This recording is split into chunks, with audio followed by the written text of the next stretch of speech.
Exchange Limited, and joining me via phone to look at this is Mr. David Adore. He's the Vice Chairman at High Cap Securities. Mr. Adore, thank you so much for your time. Always a pleasure being with you. Great. I believe I'm speaking with Tolu. Yes, perfect. You're correct. Okay, good. Thank you so much. Now take us through activities at the exchange. Well, we're still in the negative side, in red, 0.06%, according to what we have here. Losers, WAPCO, we have Royal X, we have UPD Cret, FTN, Coco, ABC Transport. Gainers for today, we have Len Africa, Prestige, Japo Go, NGX Group, FBNH.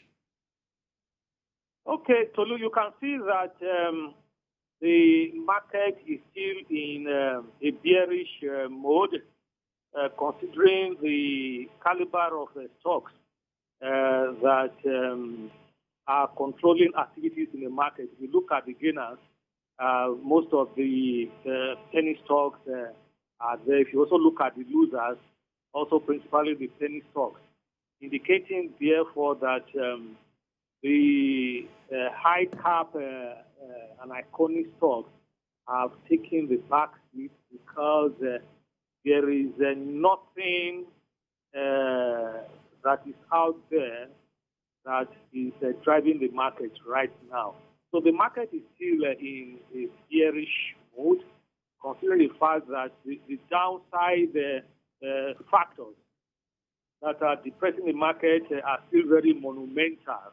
And it will take some time for the macroeconomy to recover from those downside forces. But that notwithstanding, when the equities market takes a plunge and is at the level where it is currently trading, there is still a good aspect to it because it's actually a buyer's market. And the reason is because the equities market is not going to be depressed for too long a time, because as soon as the factors that are depressing it disappear, which obviously they will, then of course those investors who take position now stand to reap eventually. But while it is down for the equities market, a lot of activities have shifted to the debt market. And see that the yield on debt is still very, very firm. A 10-year bond is still trading at over 14.5%. And so while the buyer's market is there for equities, it is also a buyer's market for those investors who would want to position in the debt market. So that precisely is what is happening now in the capital market.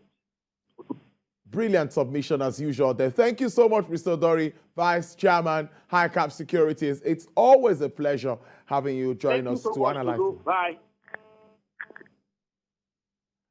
All right there. Thank you so much, Mr. Adore there. And my colleague, Effion Gekop, is in the house to take it up from where Mr. Adore stopped. Like you always say, economic issues always have a part to play in market performance. What do you make of that? It's really the time to see economics boxing along with the politics, and economic issues will take the backseat normally. You see that we are talking politics. If you pick up newspapers, the first thing you are, which party, what is it saying, who's presidential? So that's it. It will be like that. In fact, till the close of this year, I do not see the market being that stable, or even the volume, robusting. I don't see that. Today's negative threat comes on the back of huge losses, incurred by WAPCO, the cement company, and Access Corporation. Then you have long list of low-weighted securities, mainly from insurance industry. This is the pattern that we have seen for some weeks or even months, and they will continue like that. As Mr. Adore said, those who have funds with them and they think about the future, building portfolio, I think a better time now. But the issue is with the great inflation that we are facing, how much of the investable funds are you able to build up?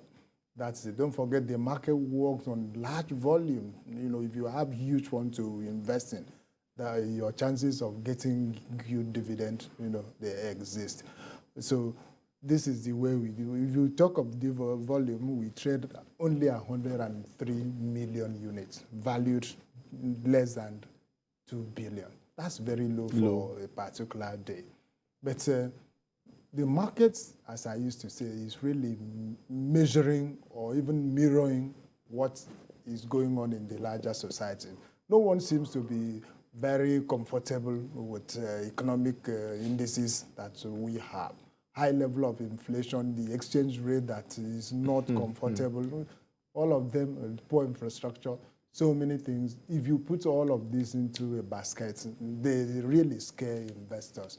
And so the market is not taking a straight route, but the market has a resilient character that after a long period of time, it will reward those who stay, with the market for a long time.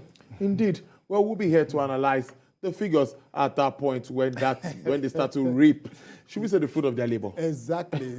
It will not be too long a time. Once we are able to settle the way politics is played, the first quarter of next year, the market will take a position. Thank you so much, Effiong Gekop, and do enjoy the rest of your day. Thank you, Tolu. All right, the Asian shares market were mixed today, and the oil was weaker as investors sought to digest economic implications of China's COVID policy adjustments and the rescue package for the country's struggling property sector. MSCI's broadest index of Asian Pacific shares outside of Japan was up 0.1% following mild losses for U.S. overnight. Australian shares lost 0.28%. Japanese Nikkei stock index was off 0.16%. In Hong Kong, the Hang Seng index was flat, while China's CSR 300 index was down 0.3%. Chinese property stocks were giving up some steep gains made earlier on the rescue package. Inflation in the United States remains at the top of the mind of many global investors who are waiting for Producers' Price Index data later today. Japan's economy unexpectedly shrank for the first time in Q3 of the year, being fueled up by global recession risk. A weak yen and higher import costs, the world's third biggest economy has struggled to move on despite the recent lifting of COVID curbs and has faced intensifying pressures from global inflation and the Ukraine's war. Global domestic product has declined with 0.3% quarterly versus a forecast of 0.3% growth, despite the effect of global slowdown and soaring inflation.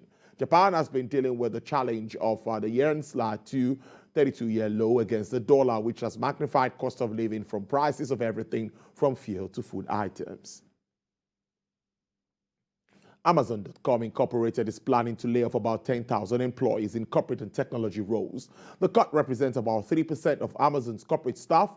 The layoff is attributed to uncertain macroeconomic environment faced by Amazon and other companies and a slowdown in sales growth despite the holiday season.